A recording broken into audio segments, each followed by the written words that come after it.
60 seat ಹಾಕುವಂಥ ಜನರಲ್ಲಿ 120 seat ಹಾಕಬೇಕು ಇವತ್ತು. ಇವರು ಕೊಡ್ತಕ್ಕಂಥ ದುಡ್ಡುಗಳನ್ನು ನಮಗೆ ಸರಿಯಾಗಿ ಕೊಟ್ಟಿಲ್ಲ. ಒಂದು 2024, 25 ಕೊಡಬೇಕಂತ ದುಡ್ಡು 38,000 ಕೋಟಿ ಕೊಡಬೇಕು. ದುಡ್ಡು ಕೊಟ್ಟಿಲ್ಲ. ಅದಕ್ಕೆ ಸಂಸ್ಥೆ ಕೊಡಬೇಕಾಗಿತ್ತು, ಕೊಟ್ಟಿಲ್ಲ. ನಮಗೆ ಕೊಡಬೇಕಂತ ದುಡ್ಡು ಐತಲ್ಲ, 1/20ರಿಂದ 1/23ಕ್ಕೆ ಏನು BJP ಸರ್ಕಾರ ಅಗ್ರಿಮೆಂಟ್ ಮಾಡಿ ಹೋಯ್ತಲ್ಲ, ಆ ಅಗ್ರಿಮೆಂಟ್ ಪರವಾಗಿ 38 ತಿಂಗಳ ಅರೆಸ್ಟ್ ಕೊಡಬೇಕು. ಅದು ಒಂದು ಬಾಕಿ ಇದೆ. ಇವರು ಕೊಡಬೇಕಾಗಿತ್ತು 1/24ರಿಂದ ನಮ್ಗೆ ಏತನ ಒಪ್ಪಂದ ಆಗಬೇಕಾಗಿತ್ತು, ಅದನ್ನೂ ಕೊಟ್ಟಿಲ್ಲ. ಮತ್ತು ಏನು ಗೊತ್ತೇ, ಇನ್ನೊಂದು ನಮ್ಮ ಸ್ನೇಹಿತರ ಸಂಘಟನೆ ಸರಿಸಮಾನ ವೇತನ 2019ರಿಂದ 2025 ಹೋರಾಟ ಮಾಡ್ಕೊಂತ ಬಂತು, ಅದನ್ನೂ ಕೊಟ್ಟಿಲ್ಲ. ನಾವು ಸರ್ಕಾರದ ವಿನಂತಿ ಮಾಡ್ತೀವಿ, ಅವ್ರನ್ನ ಹೆಸರು ಹೇಳಿ ನಮಗೆ ಚೀಟ್ ಮಾಡೋದು, ನಮ್ಮ ಹೆಸರು ಹೇಳಿ ಅವ್ರು ಚೀಟ್ ಮಾಡೋದು ಬೇಡ.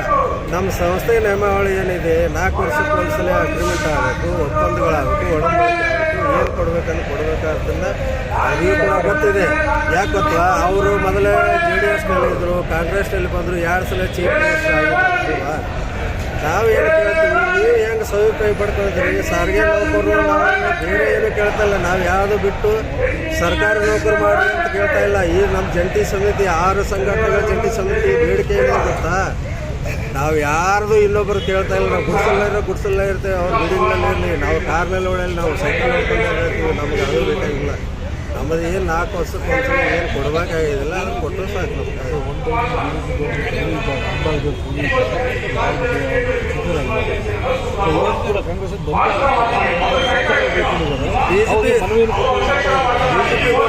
ಸಾಕಷ್ಟು ಸಲ ಮನವಿ ಕೊಟ್ಟಿದ್ವಿ.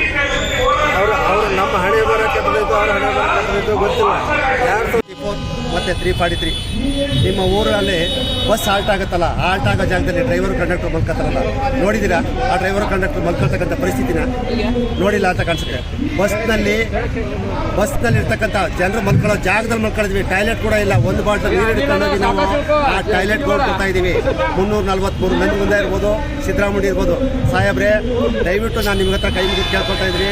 ನಮ್ಮ ಮಿಸ್ಸಸ್ ಕೂಡ ಒಬ್ಬ ಅಂಗನವಾಡಿ ಟೀಚರ್ಗಳಿಗೆ 11,000 ಸಂಬಳ ಕೊಡ್ತಿರಲ್ಲ, ನಿಜ ಹೇಳಿ. ಒಂದು ತಿಂಗಳಿಗೆ 11,500 ರೂಪಾಯಿ ಸಂಬಳದಲ್ಲಿ ಅವರು ಜೀವನ ಮಾಡೋಕ್ಕಾಗತ್ತಾ ಹೇಳಿ? ನೀವು ಹೋಟ್ಲಲ್ಲಿ ಕೊಡೋ ಕೇವಲ 1 ದಿನದ ಟಿಪ್ಸ್ ಅದು. ಆದರೆ ಅದು ಗೊತ್ತಿದ್ರೂ ಕೂಡ ಅಷ್ಟೇ ಕೊಡ್ತೀರಾ. ಆದರೆ ಅದೇ ರೀತಿ KSRTCನಲ್ಲಿ ಅವರು ಕೊಡ್ತಾ ಇರ್ತಕ್ಕಂಥ ವೇತನ ಹೇಳಿದ್ರೆ ನಿಮ್ಗೆ ಗೊತ್ತಿದೆ.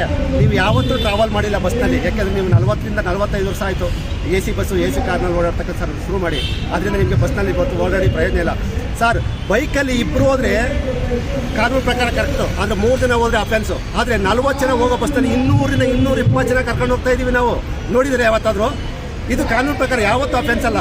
ಯಾಕೆ ಹೇಳಿ? ನಾವು 200 ಜನ ಕರ್ಕೊಂಡು ಹೋಗಿಲ್ಲ ಅಂದರೆ ಆ ಬಸ್ ಸ್ಟಾಪ್ನಲ್ಲಿ ಎಷ್ಟು ಜನ ಉಳ್ಕೊಳ್ತಾರೆ ಗೊತ್ತಾ?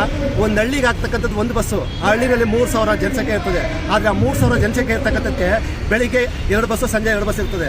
ಆ 2 ಬಸ್ಸಲ್ಲಿ ಅಷ್ಟು ಜನರನ್ನು ನಾವು ತುಂಬಿಸ್ಕೊಂಡು ಬರ್ತಾ ಇದ್ದೀವಿ. ನಾವು ಎಷ್ಟು ರಿಸ್ಕ್ ತಗೋತಾ ಇದ್ದೀವಿ ಗೊತ್ತಲ್ವ ನಿಮಗೆ? ದಯವಿಟ್ಟು ಸಾಹೇಬ್ರೆ, ದಯವಿಟ್ಟು ಅರ್ಥ ಮಾಡ್ಕೊಳ್ಳಿ ನಮ್ಮ ಪರಿಸ್ಥಿತಿ. ನೀವು ನನಗೆ ಗೊತ್ತು, ನೀವು ಕೊಡೋಕೆ ಒಳ್ಳೆ ಮನಸ್ಸಿದೆ, ಆದರೆ ಮಗು ಅಳ್ತಾ ಇಲ್ಲ, ಇವರು ಏನು ಕೂಡ ಕೇಳ್ತಾ ಇಲ್ಲ. ಇವ್ರ ಬೇಡಿಕೆ ಕೇಳ್ಕೊಳ್ತಾರೆ, ರೀತಿ ಸರಿಯಿಲ್ಲ ಅಂತ ಹೇಳ್ತಾ ಇದ್ದಾರೆ. ಖಂಡಿತ ನಾವು ಕೇಳ್ಕೊಳ್ತಾ ಇರ್ತಕ್ಕಂಥ ನೋಡಿ. ಇವತ್ತು ಹೆಚ್ಚು ಕಡಿಮೆ ನಾವು 5,000 ಜನಸಂಖ್ಯೆ ಸೇರಿದ್ದೀವಿ. ಏನಕ್ಕೋಸ್ಕರ ಸೇರಿದ್ದೀವಿ? ಇವತ್ತು ನಮ್ಮ ಹೆಂಡತಿ ಮಕ್ಕಳನ್ನ ಬಿಟ್ಟು ನಾವಿವತ್ತು ಒಂದು ದಿವಸ ನಾವು ಉಪವಾಸ ಸತ್ಯಾಗ್ರಹ ಮಾಡ್ತಾ ಇದ್ದೀವಿ. ಏನಕ್ಕೋಸ್ಕರ ಮಾಡ್ತೀವಿ? ನನಗೋಸ್ಕರ ಮಾಡ್ತಾ ಇದ್ದೀವ? ನಮ್ಮ ಸಮಾಜಕ್ಕೋಸ್ಕರ ಮಾಡ್ತಾ ಇದ್ದೀವಿ, ನನ್ನ ಹೆಂಡತಿ ಮಕ್ಕಳಿಗೋಸ್ಕರ ಮಾಡ್ತಾ ಇದ್ದೀವಿ. ಇವತ್ತು ನೀವು ಮಾಡಿರ್ತಕ್ಕಂಥ ನಾರಿ ಶಕ್ತಿಲ 500ನೇ ಟಿಕೆಟ್ ಹರಿದ್ರಲ್ಲ, 500ನೇ ಟಿಕೆಟ್ ಹರಿದಾಗ ನೀವು ಎಷ್ಟು ಈಸಿಯಾಗಿ ಹರಿದ್ಬಿಟ್ರಲ್ವ? ಆದರೆ ಪ್ರತಿದಿನ 200ರಿಂದ 220 ಟಿಕೆಟ್ ಒಂದೇ ಬಸ್ಸಲ್ಲಿ ಹೇಳ್ತಕ್ಕಂಥ ಒಂದು ಕೆಲಸ ಮಾಡಿ. ನಿಮಗೆ ಜಸ್ಟ್ ಎಕ್ಸಾಂಪಲ್ ನಾನು ಕೇಳಕ್ಕೆ, ಮೈಸೂರಿಂದ ಗೋಕರ್ಣಕ್ಕೆ ಹೋಗ್ತಕ್ಕಂಥ ಬಸ್ಸಲ್ಲಿ ಪ್ರತಿದಿನ ಒಂದು ದಿನಕ್ಕೆ 14 ಗಂಟೆ ಜರ್ನಿಯಲ್ಲಿ ಟೋಟಲ್ 800ರಿಂದ 1,200 ಟಿಕೆಟ್ ಹರಿದಿರ್ತಾರೆ. ಬೇಕಾದ್ರೆ ಚೆಕ್ ಮಾಡಿ, ಅಲ್ಲಿಗೆ ಎಷ್ಟು ಜನರಿಗೆ ಎಷ್ಟು ಇಷ್ಟ ತಗೊಂಡ್ರು ಅವರು. ದಯವಿಟ್ಟು ಅರ್ಥ ಮಾಡ್ಕೊಳ್ಳಿ. ದಯವಿಟ್ಟು ನಮ್ಮ ಬೇಡಿಕೆ ಇಷ್ಟೇ, ನೀವು ಕೊಡಬೇಕಾದಂಥ BJPಯವರು ಅವತ್ತು ಏನು ಮಾಡಿ ಹೋದ್ರೆ 38 ತಿಂಗಳ ಅರಿಯರ್ಸು ಹಾಗೂ 24ನೇ ಇಸ್ವಿಯ ಅಗ್ರಿಮೆಂಟು, 20ನೇ ಇಸ್ವಿಯ ಅಗ್ರಿಮೆಂಟು ದಯವಿಟ್ಟು ಮಾಡಿಕೊಡಿ. ದಯವಿಟ್ಟು ನಮ್ಮ ನಾಯಕರು ಕೇಳಿದಂತೆ 25% ಅಗ್ರಿಮೆಂಟ್ನ ಕೊಟ್ಟು ನಮ್ಮ ಕಷ್ಟ ಸುಖಕ್ಕೆ ಭಾಗಿದಾರರಾಗಿದ್ದ ನಾನು ಕೈ ಮುಗಿದು ಕೇಳ್ಕೊಳ್ತಾ ಇದ್ದೀನಿ. ನನ್ನ ಹೆಸರು ಶಂಕರ್ ಅಂತೇಳಿ ಮೈಸೂರು ಡಿಪೋದಲ್ಲಿ ಒಬ್ಬ ಕಾರ್ಮಿಕನ ಕೆಲಸ ಮಾಡ್ತಾ ಇದ್ದೀನಿ. ನಮಸ್ಕಾರ.